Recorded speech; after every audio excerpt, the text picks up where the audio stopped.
जो इकरारुल हसन ने बताया है ना, मैंने उसको देखा है, वो कहता है कि ये खुद पहले आंखों में डालते हैं और फिर उसको निकालते हैं। ऐसा नहीं होता, ये जादू होता है, जो जादू चलाया जाता है, और वो जो चीज़ें चल के अगले बंदे पर अमल होती हैं ना, वो ज़ाया हो जाती हैं। तो बंदा जादू करता है ना, उसकी तो शक्ल पे लानत पड़ी होती है। जादू करना, करवाना, उस पर यकीन करना, ये कुफ्र है। हमने खुद कईयों को रोका है, प्रैक्टिकली मना किया है कि ये नहीं, दीन बदनाम कर रहे हो आप लोग। जो उसमें फंसे हुए हैं उनको समझाया भी नहीं जा सकता, वो अंधी अकीदत में है। मैं एक ऐसे मरीज़ को जानता हूँ, शायद लोग मेरी इस बात पे यकीन नहीं करेंगे, कि उसने एक जुमे पे कहा मेरी बेटी के लिए दुआ करें, मैं बहुत तंग हूँ। अगले जुमे पे उसने चिट लिख के भेजी कि आपकी बड़ी मेहरबानी, आपकी दुआ से मेरी बेटी का कैंसर ख़त्म हो गया है। प्रोफेसर साहब, सबसे पहले हमें बताइएगा कि क्या हर बीमारी का इलाज रूहानियत से किया जा सकता है? जी, किया जा सकता है।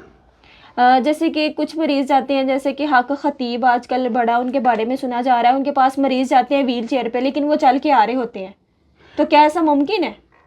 मुमकिनात तो बहुत सारी हैं। हक ख़तीब का तो वो ड्रामा सारा जो है वो फ्लॉप हो चुका है। वो तो इकरारुल हसन ने सब कुछ लोगों के सामने ज़ाहिर कर दिया है, और उसने वो काम खुद करके प्री प्लान्ड दिखा दिए हैं कि ये सारा ड्रामेबाजी है। वो जो कुछ कर रहा है वो रूहानियत नहीं है। अच्छा। रूहानियत वाले लोगों को ना सोशल मीडिया की मोहताजी होती है, ना वो इस किस्म के ड्रामे करते हैं। वो तो दुआ करते हैं या दम करते हैं तो सब कुछ ठीक हो जाता है। और जैसे कि वो दम खा रहे होते हैं तो देखा जाता है वाज़े तौर पे कि लोगों के जिस्म के अंदर से सुइयाँ निकल रही हैं, आँखों से मोती निकल रहे हैं। क्या ऐसा हकीकत है? ऐसा कौन सा अमल वो करते हैं कि ये सारी चीज़ें जो तब सामने आ रही हैं? वो जो इकरारुल हसन ने बताया है ना, मैंने उसको देखा है, वो कहता है कि ये खुद पहले आंखों में डालते हैं और फिर उसको निकालते हैं। ऐसा नहीं होता, ये जादू होता है, जो जादू चलाया जाता है, और वो जो चीज़ें चल के अगले बंदे पर अमल होती हैं ना, वो ज़ाया हो जाती हैं, वो उस बंदे के जिस्म में रहती नहीं हैं। ये सिर्फ ड्रामेबाजी है, ये प्री प्लान है सारा। अच्छा प्रोफेसर साहब, बताइएगा कि असली और जाली अमल का किस तरह पहचान की जा सकती है? बहुत बड़ी हकीकत ये है कि आका सल्लल्लाहु अलैहि वसल्लम का फरमाने आलीशान है कि पूछा गया कि हुज़ूर अल्लाह वालों की पहचान क्या है, जैसे आपने पूछा, तो सरकार कायनात सल्लल्लाहु अलैहि वसल्लम फरमाया इज़ा रुऊ ज़ुकिरल्लाह। अल्लाह वाले की पहचान ये है कि जब उसको देखें तो अल्लाह याद आए।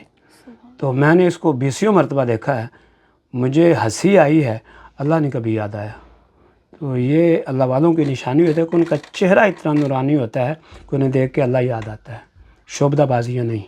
इसकी मैं बहुत सारी मिसालें, ये तो एक हक ख़तीब है ना, मैं इसकी 20 मिसालें दे सकता हूँ कि कौन कैसे करता है और क्या करता है। हमने ख़ुद कईयों को रोका है, प्रैक्टिकली मना किया है कि ये नहीं, दीन बदनाम कर रहे हो आप लोग। जो लोग आंखें बंद करके, जो मासूम लोग होते हैं, बाज़ लोगों को इतना नहीं नॉलेज होता, तो वो जो डोंगी बाबा होते हैं उनके कहने पे अमल कर रहे होते हैं, उनके पास जा रहे होते हैं, तो उनको किस तरह रोका जाए, किस तरह बताया जाए, किस तरह दीन की तरफ लेके आया ये जाए? लैक ऑफ नॉलेज है, और ये अंधा इत्काद भी है, लैक ऑफ नॉलेज भी है, तवहम परस्ती भी है। लेकिन इसकी आड़ में हकीकत को ना छोड़ा जा सकता है, ना जुटलाया जा सकता है, और माजरत के साथ ना उन लोगों को समझाया ही जा सकता है। जो उसमें फंसे हुए हैं उनको समझाया भी नहीं जा सकता, वो अंधी अकीदत में हैं। प्रोफेसर साहब, ये बताइएगा कि ख़वातीन जो है वो बहुत ज़्यादा इस चीज़ पे बिलीव करती हैं, उनका एतबार है कि भी कोई भी बीमारी लगी या नज़र लगी या कुछ भी हो गया तो कारी साहब के पास जाएं, या मुख्तलिफ आमिल हैं उनके पास जाती हैं और तवीज़ लेके पहनती हैं। तो बताइएगा कि इस्लाम की रूह से ये जायज़ है तवीज़ वगैरह पहनना? तावीज़ दो किस्म के होते हैं, एक होते हैं कलामुल्लाह से, एक होते हैं जादू से। जादू करना, करवाना, उस पर यकीन करना, ये कुफ्र है।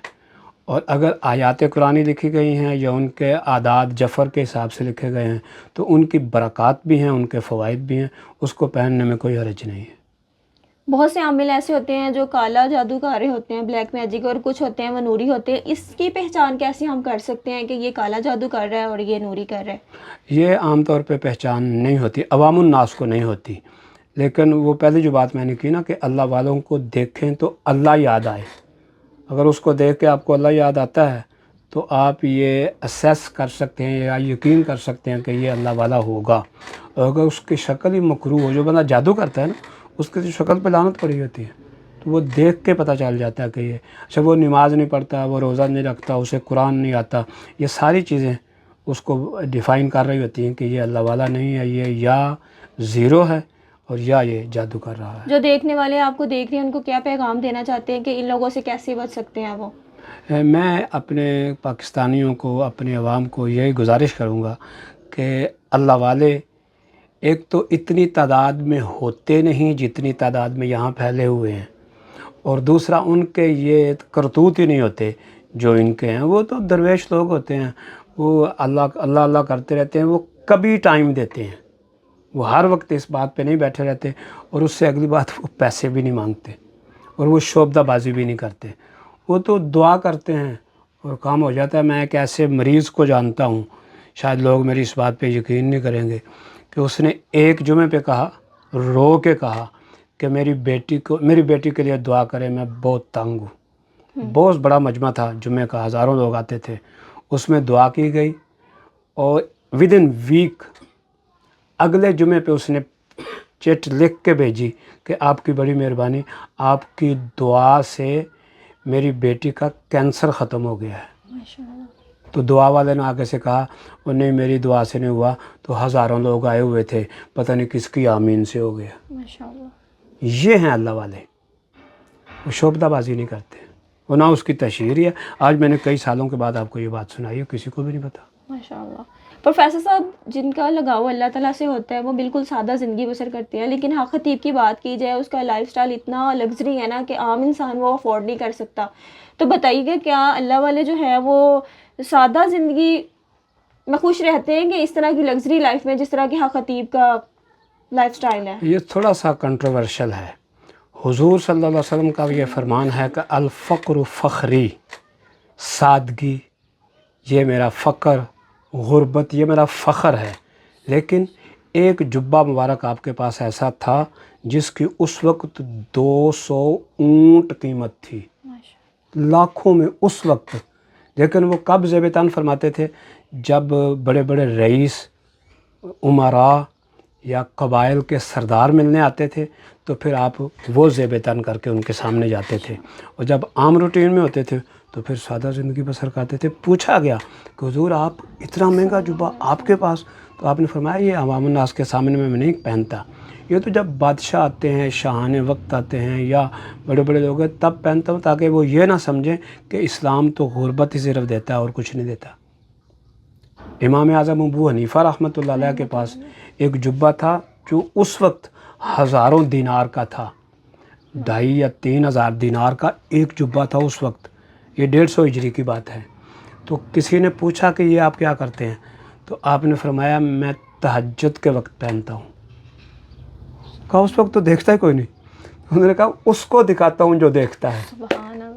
اس نے مجھے اتنا علم دیا ہے اور اتنی عزت دی ہے، تو میں اسے دکھاتا ہوں کہ مولا تو نے مجھے اتنا نوازا ہے تو میں تیری بارگاہ میں بھی اسی طرح آؤں گا۔ لیکن وہ ڈرامے بازی نہیں کرتے۔ سونا تو ایک انگوٹھی پہننے کی اجازت نہیں ہے، آپ تاج پہن رہے ہیں، آپ یہاں وہ لگا رہے ہیں، بکر لگا رہے ہیں یا کچھ لگا رہے ہیں، یہ تو حرام ہے سارا، اللہ والا اور حرام۔ میں نے ایک انگوٹھی بنوائی انتہائی لڑک پن میں، پڑھتا تھا میں درس نظامی، انگوٹھی بنوائی بڑی خوبصورت تھی، اتنا بڑا اس میں یمنی عقیق تھا۔ میں پہلے دن پہن کے گیا تو میرے استاد تھے مفتی عبدالقیوم ہزاروی رحمۃ اللہ علیہ، وہ مجھے فرماتے ہیں یہ گناہ بے لذت کرنے کا فائدہ۔ میں نے کہا استاد جی یہ عقیقہ یمنی، اس نے کہا یمنی سے ہی، شریعت سے آگے تو نہیں۔ اتار دیا، شریعت تو اجازت نہیں دیتی، سونا 1 گرام سونا پہننے کی بھی اجازت نہیں دیتی۔ تو اس سے پتہ چلتا ہے کہ بندہ اللہ والا ہے یا شعبدہ باز ہے۔